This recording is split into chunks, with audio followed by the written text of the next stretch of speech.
오늘 하나님께서 우리에게 주신 말씀은 출애굽기 17장 8절부터 16절입니다. 이제 봉독합니다. 하나님의 말씀을 경청하십시오. 그때 아말렉이 와서 이스라엘과 르비담에서 싸우니라. 모세가 여호수아에게 이르되 우리를 위하여 사람들을 택하여 나가서 아말렉과 싸우라. 내일 내가 하나님의 지팡이를 손에 잡고 산 꼭대기에 서리라. 여호수아가 모세의 말대로 행하여 아말렉과 싸우고 모세와 아론과 훌은 산 꼭대기에 올라가서 모세가 손을 들면 이스라엘이 이기고 손을 내리면 아말렉이 이기더니 모세의 발이 피곤함에 그들이 돌을 가져다가 모세의 아래에 놓아 그가 그 위에 앉게 하고 아론과 훌이 한 사람은 이쪽에서 한 사람은 저쪽에서 모세의 손을 붙들어 올렸더니 그 손이 해가 지도록 내려오지 아니한지라. 여호수아가 칼날로 아말렉과 그 백성을 쳐서 무찌르니라. 여호와께서 모세에게 이르시되 이것을 책에 기록하여 기념하게 하고 여호수아의 귀에 외어 들리라. 내가 아말렉을 없이하여 천하에서 기억도 못하게 하리라. 모세가 제단을 쌓고 그 이름을 여호와 니시라 하고 이르되 여호와께서 맹세하시기를 여호와가 아말렉과 더불어 대대로 싸우리라 하셨다 하였더라. 아멘. 하나님께서 이 말씀을 통해 우리에게 은혜 주시기를 원합니다. 아멘. 장신대에서 구약학을 가르치는 저희의 선생님이 되기도 하셨던 강사문 교수님의 글을 보면은 성경에는 두 종류의 전쟁이 있다, 그렇게 이야기를 하세요. 선한 전쟁과 악한 전쟁이래요.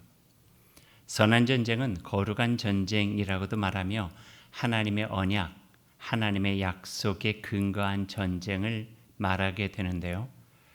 그 내용을 보면은 약자를 보호하기 위해서, 불의와 불법을 대항해 하나님의 정의와 공의를 세우기 위해서, 하나님의 나라, 하나님의 뜻을 펼쳐가기 위해서, 그리고 그 뜻이 선함에 근거한 전쟁이 되었을 때 성경은 그것을 Divine War, 거룩한 전쟁이다, 그렇게 표현을 하게 된답니다. 반대로 또 하나의 전쟁이 악한 전쟁인데, 자신의 힘을 과시하거나 무엇인가를 힘으로 빼앗아 자기의 소유를 만드는, 말하자면 욕망에 근거한 전쟁, 이것이 악한 전쟁이라 표현하고 있습니다. 그 전쟁은 수단 방법을 가리지 않기에 매우 폭력적이 될 수 있고 잔혹하고요. 또 그것은 무자비하게 자기가 그것을 수탈해오고 자기의 것으로 만들어야 되기 때문에 매우 폭압적이고 무자비하다, 그렇게 표현하고 있습니다. 어떻게 보면은 어제가 8월 15일 광복절이었는데 일본이 시작한 대동아 전쟁이라 그러죠. 태평양을 뜻하는 제국주의 침략 전쟁이 바로 그 한 예가 아닐까 하는 생각을 해보고, 요즘도 곳곳에서 작고 크게 이루어지는 전쟁 속에 그것에 자기 힘을 과시하거나 그것을 통해 가지고 어떤 다른 사람에 속한 것들을 내 소유로 만들고자 하는 욕망에 근거한 전쟁이라 한다면 그건 악한 전쟁일 수밖에 없다, 그렇게 표현하고 있습니다.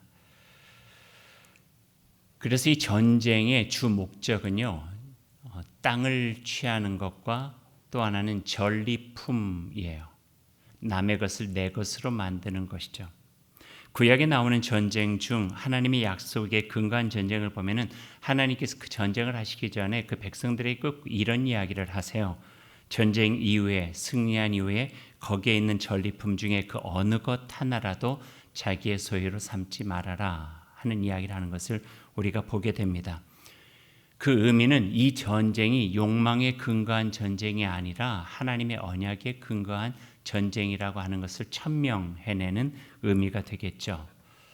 우리가 기억하고 있는 한 사람이 있어요. 이런 이야기를 할 때마다 종종 예로 들려지는 아간이라고 하는 사람입니다. 여리고 성싸움 후에 외투 한 벌 그리고 금 덩어리 몇 개 자기의 소유로 삼았다가 일 가족이 그냥 몰살을 해버리는 가슴 아픈 또는 불의한 인물의 대명사처럼 우리에게 이야기되어지는 이가 바로 아간이라고 하는 거죠. 청년부 때에 이런 질문들을 했고 요즘도 가끔 질문하는 경우들이 있어요. 어떻게 하나님이 이렇게 잔혹하시냐고. 그 몇 개 옷 한 벌하고 금 몇 개 감췄다고 그렇게 일가족까지 그렇게 몰살시키실 수가 있냐고. 하지만 그 전쟁의 목적이 전리품이 아니었음을 일벌백계 전체 앞에 세우고자 하는 또 다른 뜻이 성경에서 보여주고 있다는 거예요.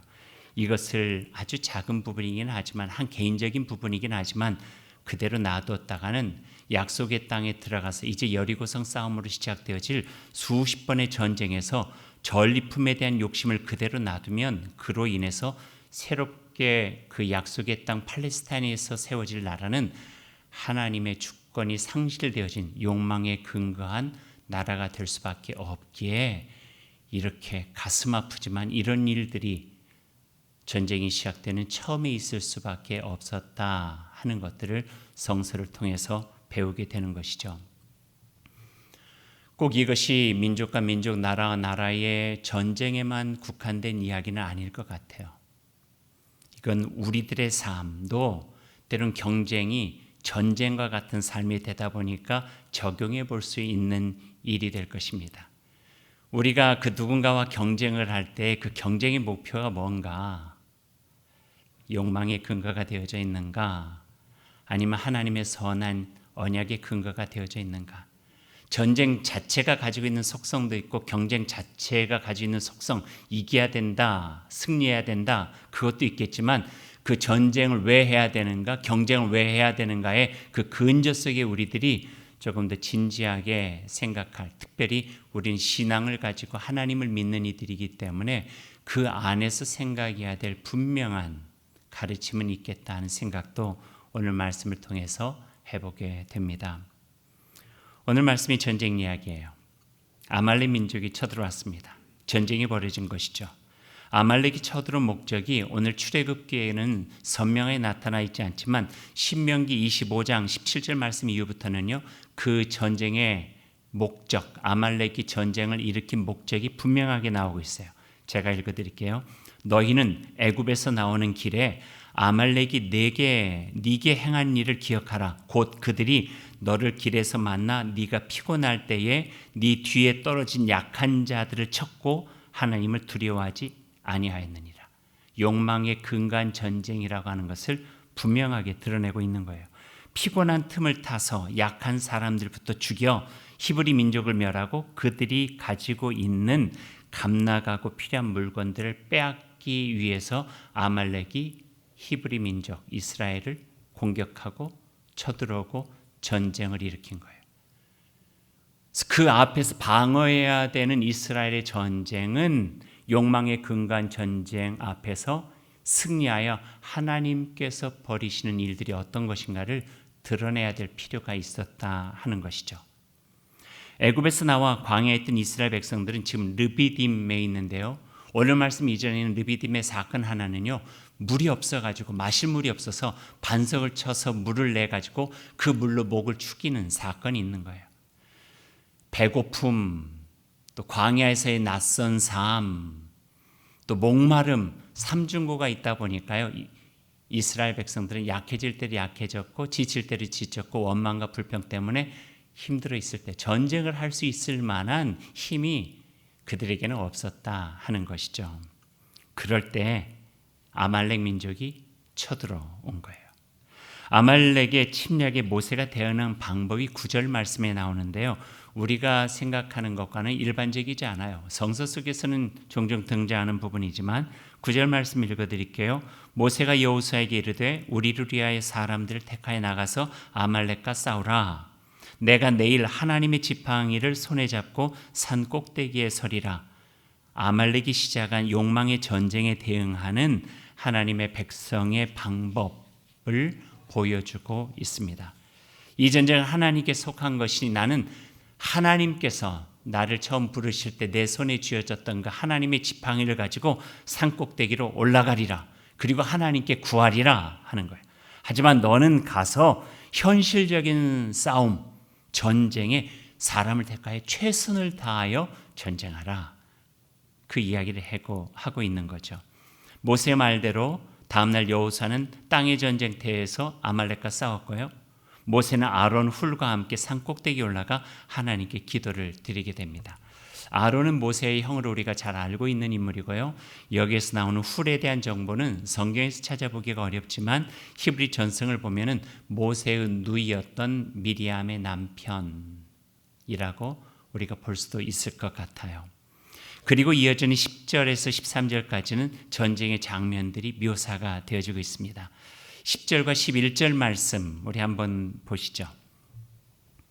같이 읽어볼까요? 여호수아가 모세의 말대로 행하여 아말렉과 싸우고 모세와 아론과 훌은 산 꼭대기에 올라가서 모세가 손을 들면 이스라엘이 이기고 손을 내리면 아말렉이 이기더니.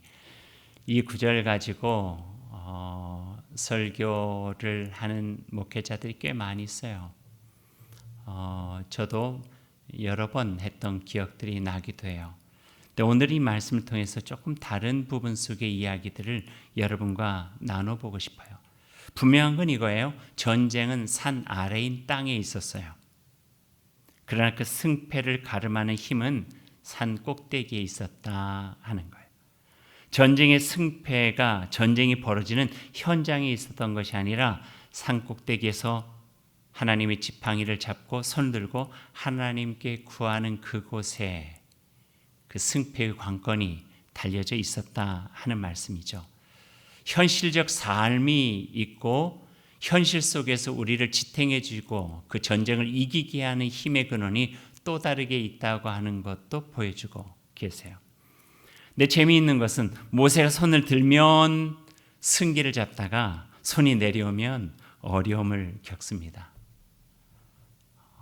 오늘 성경 말씀이에요. 생각해보면 참 쉽겠다. 손만 열심히 들고 있으면 되겠다. 뭐 이런 생각도 하게끔 하죠. 그러나 손을 어떻게 늘 들고만 있겠어요? 사람인데요. 12절 말씀해 보니까 모세가 힘들고 지치니 그 팔이 점점 내려옵니다. 그러면 전쟁터에서 이스라엘이 밀리고 그 모습을 보고 다시 힘을 내서 손을 올리면은 이스라엘이 아말렉을 밀어붙이고 이게 지금 공방이 계속되고 있는 거예요. 그러다 보니까 옆에 있는 아론과 훌이 지혜를 내게 됩니다. 12절 말씀이죠. 모세의 팔이 피곤함에 그들이 돌을 가져다가 모세의 아래에 놓아 그가 그 위에 앉게 하고 한 사람은 이쪽에서 한 사람 저쪽에서 모세의 손을 붙들어 올렸더니 그 손이 해가 지도록 내려오지 아니한지라. 모세가 서 있는 채로 붙잡고 있기 너무 힘드니까 모세를 돌을 갖다가 앉게 한 후에 옆에서 그 손을 잡고 있었던 거예요. 그러니 해가 지도록 내려오지 않아서 승기를 잡은 이스라엘 백성들이 아말렉 물리쳐서 이기게 되더라 하는 것이 오늘 기록입니다. 13절의 결론이 났죠. 여호수아가 칼날로 아말렉과 그 백성을 쳐서 무찌르니라 이렇게 되어 있어요. 오늘 말씀에 담겨져 있는 신앙의 교훈 몇 가지를 여러분과 함께 나누죠. 첫 번째는 산 위와 산 아래의 관계예요.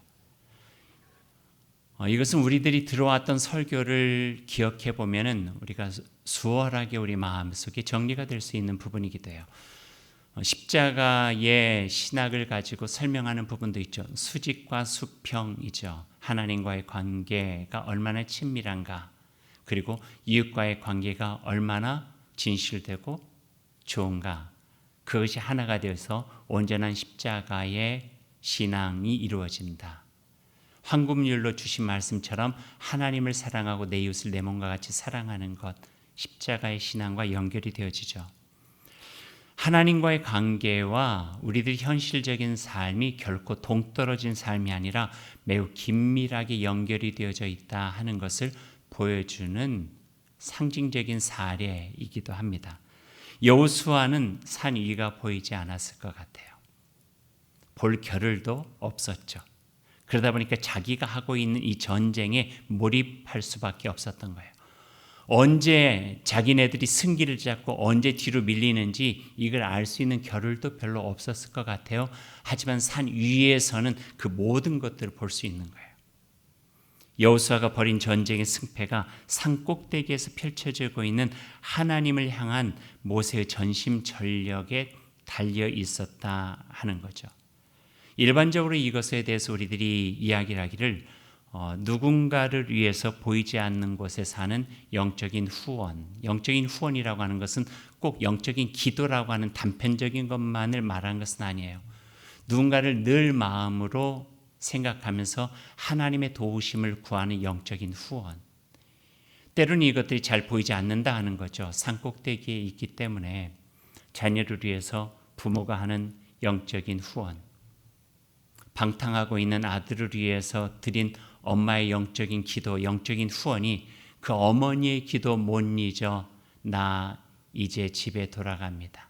찬송가의 가사처럼 영적인 후원과 현실적인 삶은 동떨어져 있는 것이 아니라 늘 긴밀하게 연결이 되어져 있다고 하는 하나의 신앙적 관계들을 우리들에게 보여주고 계세요. 부모가 자녀를 위해서 하는 영적인 후원들, 또는 목회자가 교우들 향하여, 교우들이 목회자를 향하여, 목자가 가정교회 교우들을 향하여서 신앙의 서로의 벗들이 함께 후원하고 서로가 돕는 이것은 보여지지 않아서 이게 과연 가능할까? 이것이 정말 힘이 될까라고 의심하고 있지만 현실적인 전쟁의 승패를 좌우할 수 있는 굉장히 중요한 것이라고 하는 것을 우리에게 가르쳐주고 계신다는 거예요. 믿음이에요. 믿음. 이것을 믿는 이들은 영적인 후원에 우리들이 좀 더 마음을 집중해낼 수가 있는 거죠. 하나님의 지팡이를 잡고 산 위에 올라가서 손이 내려오지 않도록 하나님께 온전함을 구하는 기도를 드릴 수 있게 되는 거죠. 이건 부모와 관계, 모든 사람의 관계뿐만 아니라 사역을 위한 것도 마찬가지예요. 어떤 이가 참 소중한 사역을 할 때 그 사역을 위해서 뒤에서 영적인 후원을 해나가는 거 굉장히 중요한 것이라 가르쳐주고 있는 거예요. 산 위와 산 아래의 관계죠. 현실적 삶과 영적인 삶의 긴밀한 교제와 연결된 끈들이 이 세상에서 하나님의 전쟁을 승리할 수 있도록 하고 욕망도 이겨내고 잘못된 내 사심도 이겨내고 이 세상에 아말렉에게 진다고 하는 것은 현실적인 삶에 지는 것이 아니라 하나님의 사람으로서 나의 존재를 잃어버린다고 하는 의미가 있게 되거든요. 그 안에서 나의 본질적 존재의 삶을 지켜내며 살아갈 수가 있는 여호와니 씨의 승리의 삶을 살아갈 수 있음을 보여주고 있는 거죠. 수직적인 관계뿐만이 아니라 수평적인 관계도 마찬가지예요. 수평적 관계라고 하는 것은 모세와 아론과 훌의 관계일 수도 있어요. 이거를 어떤 곳에 가니까 임직식 때 목사의 손을 잡고 있는 장로의 이야기로 이걸 아주 그냥 편협하게 이야기를 하더라고요. 근데 그건 아니에요. 서로예요. 서로 붙잡아줘야 되는 손이에요. 서로 격려하고 서로 하나님의 전쟁에 속한 자로 살아갈 때에 지지 않고 지치지 않고 피곤하지 않고 끝까지 그 손을 들고 하나님의 지팡이를 갖고 살아갈 수 있도록 서로 붙잡고 살아갈 수 있는 영적인 연대예요. 수직적인 것이 영적인 후원이었다면요, 수평적인 것은 영적인 연대예요. 서로가 서로를 돕는 힘이에요. 신앙으로 돕는 힘이에요. 기도로 돕는 힘이에요. 마음으로 돕는 힘이에요. 곁에 있어주는 힘이에요. 그 힘이 인간적인 연약함으로 지칠 수밖에 없고 손이 내려올 수밖에 없고 포기할 수밖에 없는 그런 삶 속에서도 함께 돕는 그 영적인 연대를 통하여서 하나님의 전쟁을 승리로 만들 수 있다고 하는 것을 우리에게 가르쳐 주고 계시죠. 또 다르게 여기서 배울 수 있는 영적인 교훈 하나는 이것은 아론, 훌, 모세, 여호수아, 모세, 이스라엘 백성, 아말렉 이런 보여지는 어떤 관계 속만 이루어지는 것이 아니라 한 신앙을 가지고 살아가는 개인, 우리 안에서도 치열하게 일어나는 일이다 하는 거예요. 내가 내 자신을 영적으로 후원해야 돼요. 내가 내 자신의 영적인 연대가 필요하다는 거예요. 그래, 결심했어. 나는 하나님의 자녀야. 내 자신을 후원하고 격려하고 연대해 나가는 거예요. 내 마음이 원이로 때 내 육신이 약함이 아니라 내 삶과 내 정신과 온 힘과 온 뜻이 하나가 되어져서 온전한 하나님의 백성으로의 삶을 이루어가는 일, 그것을 다른 표현으로 영성이라고 이야기를 하죠. 또 다른 표현으로는요, 지혜라고도 이야기할 수가 있어요. 지혜라고 하는 표현을 쓸 때는요, 조금은 신학적인 부분들이 담겨져 있어요. 구약에 주로 있지만 신약으로 연결되어지면서 가지고 있는 두 전승이 있는데, 하나는 예언 전승이고 또 하나는 지혜 전승이라는 게 있어요. 예언 전승은 하나님께서 그 말씀을 주셨기에 예언자는 그 말을 대언하는 거예요. 그래서 하나님이 주시는 말씀이 없으면 묵시의 시대가 되어지게 되는 거죠. 예언자들은 여호와의 말씀이니라 하고 하나님께 주신 말씀을 전하는 것이 예언자의 사명이에요. 지혜는 무엇인가? 하나님의 말씀을 마음에 새기고 말씀을 담고 그 속에서 반추되어 기억하고 깨달은 것을 가지고 세상을 살아가는 것, 이게 지혜예요. 지혜. 그래서 예언의 전승과 지혜의 전승이 성성 안에는 함께 흐름을 가지고 쭉 내려오는 것들을 보게 되어지는 거예요. 성경 신약에 오면은 주로 지혜의 전승은 지혜서라 이야기하는 잠언이나 전도서에 많이 나와져 있는데요. 성서 복음서에서도 많이 보게 돼요. 예수님께서 하시는 사역들을 보면은 그 지혜 전승을 연결해 가는 것들을 우리가 보게 돼요.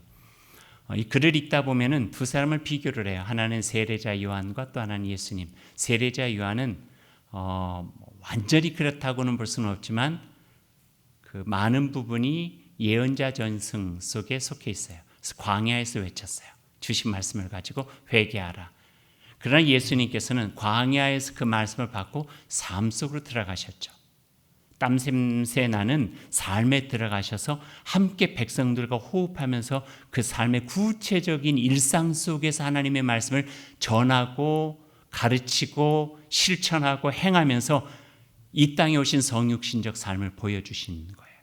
그러니까 지혜라고 하는 것은 머릿속에서만 이루어지는 것이 아니라 내 삶이 하나님을 경외하는 삶으로 살아가고 있는 모습, 이걸 지혜라고 이야기할 수가 있는 거죠.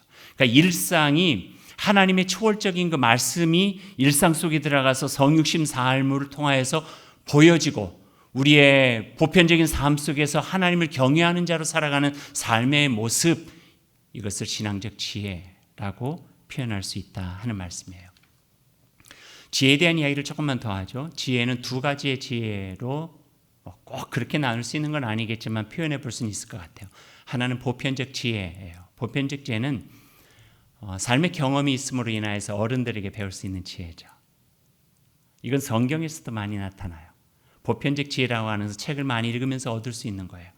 이런 삶을 경험해 본 사람은 그 경험을 통해서 다른 사람한테 가르쳐 줄 수도 있는 거예요. 이것은 기능적인 것을 가르쳐 줄 수도 있지만 때로는 삶을 더욱더 풍성하게 만들고 세상에서 더욱더 복되게 살아갈 수 있도록 도움이 되어지는 지혜들도, 이 보편적 지혜들도 얼마나 많이 있는지 몰라요.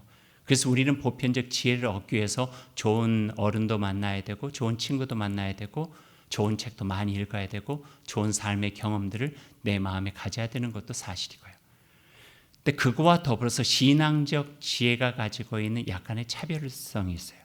그것은 하나님을 믿고 하나님을 경외하기에 갖게 되는 지혜예요.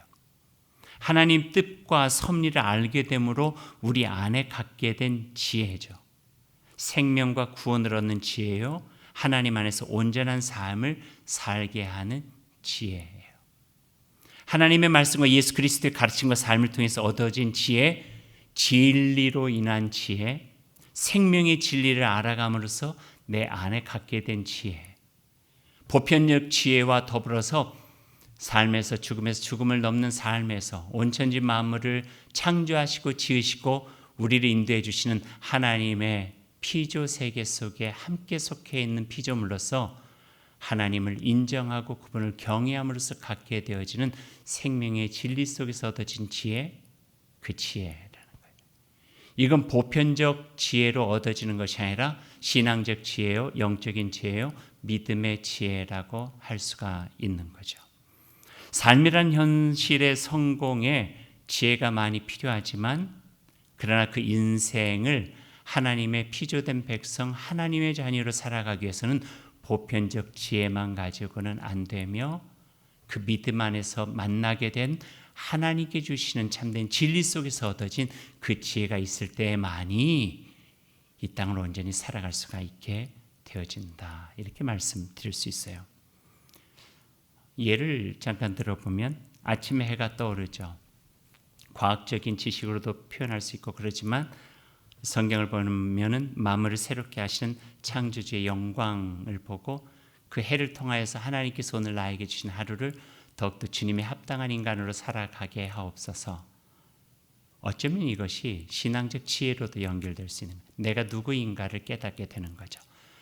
동쪽에 새벽이 됐으면 해가 떠오르는 것이 사실이겠지만 그것을 보면서 하나님을 경외하는 하나님의 사람으로서 창조적 진리 속에 연결이 되어져서 그 자연현상을 보게 되는 거예요. 복음서에 보면 예수님께서 들에 피인 백합화를 보라, 공중 나는 새를 보라, 자연현상 속에서 샌이 하늘 나는 것이고 꽃이 땅에서 피어나는 것이겠지만 그곳에서 인간들 같이 연결하면서 하나님의 풍성하신 사랑과 먹이지도 않으시고 입히지도 아니하시는데 공중 나는 새를 보면서 우리를 보살펴 주시는 하나님의 손길을 경험하게 되어지며 내가 얼마나 소중한 존재인가 하는 걸 깨달아 위축되고 힘겨운 나의 삶을 다시 일깨워 나가는 힘을 얻게 되는 거죠. 이것은 자연현상에서만 나타난 것이 아니에요. 예수님 말씀을 보기도 하고 성경을 보면은요, 사건과 역사 속에서도 우리들에게 보여주고 계세요. 코로나19 얼마든지 설명할 수 있겠지만 우리는 창조주 여호와 하나님 속에서 그 세계를 온전하게 지키지 못하고 과욕, 자만함, 교만하게 살아갔던 우리 인간의 욕심들을 보게 되는 거죠. 폭우를 통해서 장마가 아니라 이것은 기후변화입니다. 다시 한번 그 속에 담겨져 있는 하나님의 뜻을 헤아려 볼 수 있게 되는 거예요. 지구온난화도 마찬가지고요. 또 어제가 8.15 광복절이었는데 광복절 역사적으로도 이야기할 수 있겠지만 그 사건을 통해서도 하나님의 섭리와 지혜도 배우게 되는 거죠. 욕망에 근거한 전쟁의 끝을 보게 되는 것이고 바벨론 70년 고통과 이스라엘 회복과 같이 우리를 새롭게 하시고 하나님의 뜻 안에서 온전하게 하시는 주의 은혜를 경험하게 되는 거죠. 믿지 않는 사람에게 광복을 주시고 해방을 주신 것이 하나님의 은혜라고 이야기하면요, 웃기는 소리 하지 말라 그래요. 얼마나 독립군들이 애써서 쟁취했던 해방인데, 하지만 그 역사적 사실을 인정한다고 하더라도 신앙적 지혜와 영적인 눈으로는 이걸 통해서 하나님께서 우리에게 들려주시는 메시지를 보고 들을 수 있게 된다는 거죠. 이것은 산 꼭대기와 산 아래의 함께 긴밀하게 연결되어진 것과 이 말씀은 이어질 수 있어요. 우리의 일상이지만 보이지 않는 곳에서 전쟁과 같이 승패를 좌우하는 산꼭대기 하나님과의 친밀한 교제가 우리의 일상을 하나님의 놀라우신 신비 속에서 이뤄갈 수 있는 기적과 같은 여호와 니시의 승리로 이끌어질 수 있다고 하는 것들을 우리는 신앙적 지혜가 아니면은 알아채기가 어렵다는 거예요. 이런 거 하는데 뭐 기도가 필요하나? 이런 거 하는 것까지도 하나님의 말씀을 우리 마음에 둬야 되나? 그건 아니라는 거예요. 우리 일상 곳곳에서 적용되어지는 하나님의 은총과 하나님의 섭리와 하나님의 뜻을 헤아리는 것은 너무나도 소중하다는 거죠. 우리의 삶을 잘 살기 위해서, 우리들의 인생을 복되게 살아가기 위해서, 하나님께 기쁨을 드릴 수 있는 하나님의 귀한 자녀로 살아가기 위해서, 그럴 때 우리는 그 깊은 지혜를 얻게 되는데 그 지혜는 회심이 되기도 하고 위로가 되기도 하고 자유함을 얻기도 하고 은혜, 사랑, 약자 보호, 평화, 경고 등 여러 가지 신앙적 지혜들을 우리가 우리의 일상의 삶을 통해서 하나님을 경험하듯이 만나게 된다 하는 것을 오늘 이 출애굽기 말씀을 통해서 우리에게 보여주고 계십니다. 이런 지를 어떻게 얻을 수 있을까요? 영적인 민감함이에요. 하나님의 지팡이 들고 산꼭대기에 올라가는 것처럼 우리의 삶의 자리에 산꼭대기를 마련하는 일이에요. 하나님께 예배드리는 진심, 그분의 말씀을 듣고자 하는 말씀 묵상, 주님의 대화를 통하여서 하나님의 뜻은 어딘가를 알고자 하는 기도, 신앙적 대화, 서로의 돌봄, 이런 모든 것들이 우리의 삶을 더욱더 참된 하나님의 지혜를 얻을 수 있도록 풍성하게 만들어 주신다는 것을 오늘 성경은 또 우리에게 증언하고 계십니다. 이제 말씀을 맺죠.